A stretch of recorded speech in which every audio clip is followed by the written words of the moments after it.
And the tall length on the 2 ounce side versus the 1 ounce side has interior markings so that you can measure very specifically all the way up to 2 ounces on this side and then up to 1 ounce on this side.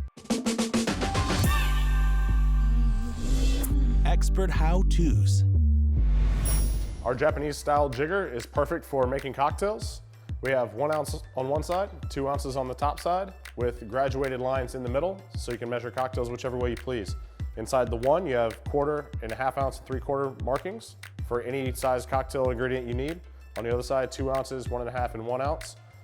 For your old fashioned, you'll use 2 ounces of bourbon. When you measure, make sure that you go all the way to the top of the line at the very, very edge of your jigger. As you'll see, that's right to the top. Nice easy pour, and you're done. If you want to use a smaller amount, you can use the other side of the jigger as well.